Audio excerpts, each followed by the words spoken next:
విఫలమయ్యామంటున్నారు. విఫలమైనందుకు ప్రజలు ఎంత ఆర్థికంగా అయినా ఏ రకంగా అయినా నీళ్ళు లేక తిండి లేక ఎన్ని రకాలుగా ఇబ్బంది పడ్డారు. కాలనీలో తెలిసినాయి. ఆదివారం మార్నింగ్ మాకు 7 నుంచి వచ్చింది. కానీ అధికారులందరికీ ముందుగానే తెలుస్తాయి కదా ఇటువైపు వరద వస్తుందని. మాకు ఇన్ఫర్మేషన్ ఇవ్వలేదు కదా. వాటర్ అది అందిస్తున్నారండి. కానీ ఇప్పుడు వాటర్ తాగడానికి వస్తుంది కానీ మిగతా అన్న అవసరాలకి రావు కదా. మిగతా వాళ్ళంతా ఏముందండి, మామూలుగా జనరల్గా మీకు ఇప్పుడు తెలిసిందే కదా సిచ్యువేషన్ అంతా. అలానే మొత్తం నిండిపోయి వాళ్ళు ఇబ్బంది పడుతున్నారు. మేము అనేది బయటకు వచ్చాము. మా చుట్టాల ద్వారా మేము బయటకు వచ్చాము. ఇప్పుడు ఈ పూటకి బయట రాజకీయ నాయకులు తిరుగుతున్నారు. ఏంటి ఈ సహాయం ఎంతో అందిందంటారు అసలు? ఓకే, మీరు ఎలా సహాయ చర్యలు పొంది బయటకు వచ్చారు? మేము వాటర్లోనే వచ్చామండి. అలానే వాటర్లోనే వచ్చి ఇక్కడ ట్రాక్టర్ తీసుకొని వచ్చేసాం. ఓకే, చంద్రబాబు నాయుడు గారు వచ్చిన మధ్య పర్యటించారు గత 2 రోజుల క్రితం. ఏదైతే ఉందో సహాయ చర్యలు లోపలికి అందుతున్నాయి నిజంగా? మా దాకా రాలేదు. ఇంకా ఫ్యామిలీలు ఉన్నాయి, లేదు వాటర్ లేదు, పవర్ లేదు. 3 days అలాగే ఉండిపోయాం. ఇంకా నిన్న ధైర్యం చేసి ఆ వాటర్ లోనే అలాగే వచ్చి ట్రాక్టర్ లోంచి వచ్చేసాం. ఒక పక్క చూసుకుంటే స్వచ్ఛందంగా పరివాహక ప్రాంతాల్లో ఉన్న గ్రామ ప్రజలు వచ్చి తీసుకొస్తున్నారు. సో చూసుకున్నట్లయితే ఎలా ఉంది మేడం? అంటే ప్రభుత్వం ఎంతవరకు సక్సెస్ అయింది, ఎంతవరకు ఫెయిల్ అయింది అంటారు ఈసారి? మా సైడ్ రాలేదండి. మరి మిగతా అంతా అందిందేమో తెలియదు కానీ మా సైడ్ అయితే రాలా. అక్కడ కరకట్ట మీద చంద్రబాబు ముఖ్యమంత్రి గారి ఇల్లు ఉంది. సో అది మునిగిపోద్దనే ఉద్దేశంతో ఇటు ఎత్తాము అంటున్నారు. ఎంతవరకు సమంజసం? రోజులు బట్టి ఇలాగే ఉన్నామండి. ఓకే, అసలు ఉండడానికి కూడా ప్లేస్ లేక ఎంతో ఇబ్బంది పడుతుంది. ఏ ఊరు మేడం అసలు? మీరు ఎక్కడి నుంచి వచ్చారు? ఇక్కడికి మా ఆయన జాబ్ అయితే ఇక్కడికి వచ్చాం. అవునండి, ఇక్కడ నుంచి మా ఊరు వెళ్ళడానికి కూడా బస్సులు ఏం తిరగట్లేదు. ఎంతో ఇబ్బందిగా ఉంది. ఇక్కడ ఉండడానికి కానీ ఏదైనా తెచ్చుకుందామన్నా కానీ ఇబ్బందిగానే ఉంది. ఓకే మేడం, చూసుకున్నట్లయితే ఏంటి మరి ప్రభుత్వాలు ఏంటి సక్సెస్ అయినాయి అంటారా, విఫలమైనాయి అంటారా సహాయక చర్యలు ఇవ్వడం? సహాయక చర్యలు ఏం చేస్తున్నారు? ఆ ఫుడ్ ఒక్కటి మాత్రం బతకడానికి ఆ ఫుడ్ ఒకటి ఇస్తున్నారు. అసలు లోపల ఉన్న జనాలందరూ కూడా ఆ వాటర్ లో ఇంకా అలాగే ఉండి ఎన్ని రోజులని అలాగ ఉంటారండి? మరి ఏం చేస్తారు? ఈ ప్రభుత్వం ఏదైనా చర్యలు తీసుకొని చక్కగా ఆ లోపల ఉన్న వాళ్ళని ఏమన్నా హెచ్చరిక చేసి అసలు అనౌన్స్మెంట్ అన్నా ఏదన్నా లోపలికి అసలు ఏం తెలియట్లేదు. లోపల ఏం జరుగుతుంది ఏంటని, ఇంకా ఫ్లోటింగ్ ఎక్కువ అవుద్దా తగ్గుద్దా అని ఏం తెలియట్లేదు. ఒక చిన్న అనౌన్స్మెంట్ అన్న లోపల ఇస్తే అసలు బయట పరిస్థితి ఏంటి ఎలా ఉందని చెప్పి తెలుస్తుంది. మేడం చూసుకున్నట్లయితే పైన ఏదైతే వెలగలేరు దగ్గర గేట్లు ఎత్తడం వల్ల ఎంత ఇబ్బంది అంటున్నారు, నిజమేనంటారు అసలు? మొత్తం ఫ్లోటింగ్ ఎక్కువైపోయింది. మళ్ళీ వర్షం పడుతుంది, బాగా వర్షం పడుతుంది. నైట్ వర్షానికి ఇంకా ఫ్లోటింగ్ ఎక్కువైపోయింది. బాగా కొంచెం తగ్గిన అన్న నీళ్లు కూడా ఇంకా పెరుగుతుందండి. మరి ప్రభుత్వం కూడా ఏదైనా ఈ చర్యలు తీసుకొని జనాలకి లోపలికి ఏదైనా చిన్న అనౌన్స్మెంట్ ఇచ్చి ఇలా ఉంది అని చెప్పేసి చెప్తే కొంచెం తెలుస్తుంది. ఎక్కడోళ్ళు అక్కడ అలా స్ట్రక్ అయిపోయి ఉన్నారు. ఫుడ్ మాత్రం ఫుడ్ ఒక్కటి అందుతుందండి. ఏమన్నా అయిపోతే ఏంటి పరిస్థితి? చంటి పెట్టలను వేసుకొని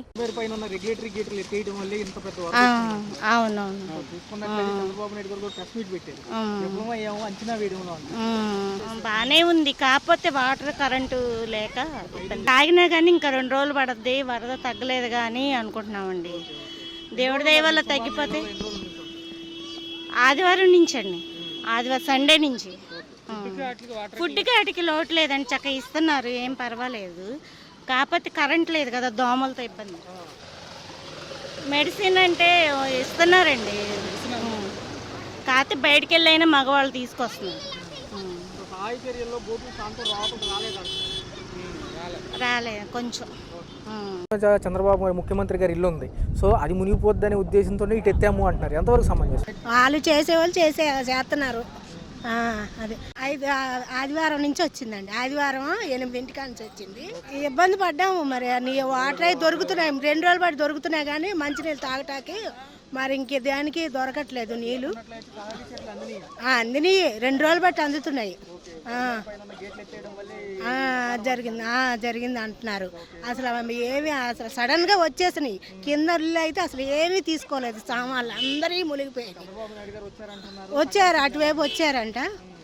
అది మేము వచ్చేసాము, ఇంకెక్కడికైనా వెళ్ళిపోయాక వచ్చేసాము. అక్కడ ఇల్లు వాటర్ లేక వచ్చేసాము. కొంచెం దూరం ఎక్కడికైనా వెళ్తాకి ఇంకో వస్తాయని అంటున్నారని. అది ప్రభుత్వాలు విఫలమైనవి అంటున్నారు. నిజంగా సహాయ చర్యలు అందినాయా? అందరూ కూడా కట్టుబట్టల మీద బయటకు వచ్చాము. కానీ అందరూ సహాయం చేస్తున్నారు. తిండి గాని, పాలు గాని, బిస్కెట్లు గాని, కాళ్ళు కూడా రావడానికి కూడా పరిస్థితి లేదు. అయినా కానీ వస్తున్నారు వాళ్ళంతా. ఇది మొత్తం పాయకాపురం, కండ్రిక, సింగినగర్, రంభాపురం మొత్తం మునిగిపోయి జలమలం అయిపోయిందండి అసలు. మేడం చూసుకున్నట్లయితే ఏమంటున్నారంటే పైన వెలగలేరు దగ్గర ఉన్న ఈ గేట్లు ఎత్తడం వల్లే ఇంత పెద్ద ఉపద్రవం వచ్చింది అంటున్నారు. లేకపోతే చంద్రబాబు నాయుడు గారు ఇల్లు అటు నుంచి అటు మునిగిపోయేది తప్ప మిగతాదంతా సేఫ్ సైడ్ లో ఉంటుంది అంటారు. ఏమంటారు మరి? కానీ ఎట్ల నుంచి కానీ వచ్చినాయి వరద. వాళ్ళ మీద ఎన్ని రోజులు ఉన్నారు సుమారు లోపల? మేము అమ్మ అసలుకి తాళాలేసి వచ్చేసామండి నడుములో. అసలు ఏమి లేవు, ఈ చీరల మీదే వచ్చేసాం. సహాయక బలగాల కంటే స్వచ్ఛందంగా వచ్చిన పక్కన గ్రామాల వాళ్ళే ఎక్కువ శాతం కాపాడారు అంటున్నారు. నిజమేనా? కాపాడారు. లేకపోతే అందరూ చాలా మంది ఈ మధ్యలో చచ్చిపోయాళ్ళండి. కొన్ని శవాలు కూడా కొట్టుకొస్తున్నాయి. పిల్లలు తల్లులు అందరూ బాధపడుతున్నారు, చాలా ఇబ్బందులు పడుతున్నారు. ఏదైనా గవర్నమెంట్ మాకు సాయం చేయాలండి. చంద్రబాబు నాయుడు గారు కానీ ప్రభుత్వం ఎవరైనా. ఒక పక్క చూసుకుంటే విరాళాలు పోగేస్తున్నారు. గత నిన్నటి నుంచే చూసుకుంటే ఒక పక్క సినీ రంగం వాళ్ళు ఇస్తున్నారు, రాజకీయ నాయకులు, రియల్ ఎస్టేట్లు కూడా ఇస్తున్నారు. మీ వరకు అందుతాయని నమ్మకం ఉందా? ఏమోనండి, వచ్చినాకే కదా మాకు తెలిసేది. వచ్చి మాకు ఇంటికి వచ్చి ఎందిని అని అంటే మేము చెప్పగలుగుతాం. ఒక పక్క ఫైర్ ఇంజిన్లు వచ్చి నీళ్లు తోడేస్తున్నాయి అంటున్నారు. ఎంతవరకు? అసలు లోనికి వెళ్తానికి లేదండి. ఇప్పుడు వచ్చాం మేము, మా ఇంటికాడికి వెళ్తానికి కూడా లేక వచ్చేసాం. ట్రాక్టర్ మీద వెళ్ళాం, ట్రాక్టర్ మీద వచ్చాం. కాకపోతే భోజనాలు, టీ, పాల ప్యాకెట్లు, బిస్కెట్లు, వాటర్ బాటిల్, భోజనాలు ఇస్తున్నారు. ఇంట్లో వస్తువుల పరంగా ఎంత నష్టపోయి ఉంటారు? చాలా పోయినాయి, ఇంకేం చెప్పలేము.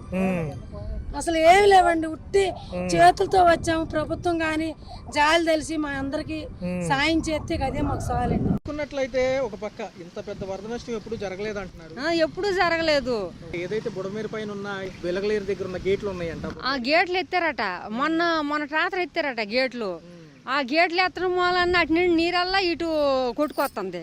అన్ని మునిగిపోయినాయండి, అన్ని మునిగిపోయినాయి. పంటలు మునిగిపోయినాయి. అన్నాలు లేక, తిల్లి లేక బాగా అల్లాడిపోతున్నారు జనాలు, బాగా అల్లాడిపోతున్నారు. కొట్టుకొచ్చి అసలు మేము రామరపాడు వెళ్ళడానికి కూడా లేదు, దారి లేదు మాకు. అసలు ఎప్పుడు మేము ఎప్పుడైతే ఎప్పుడు చూడలేదండి. ఇదే ఫస్ట్ టైం ఇదే చూడడం మేము. పక్క సహాయక చర్యలు కూడా అంతంత మాత్రమే అందుతున్నాయి అంటున్నారు. చుట్టుపక్కల గ్రామాల వాళ్ళు వెళ్ళి తీసుకొస్తున్నారు. తీసుకొస్తున్నారు.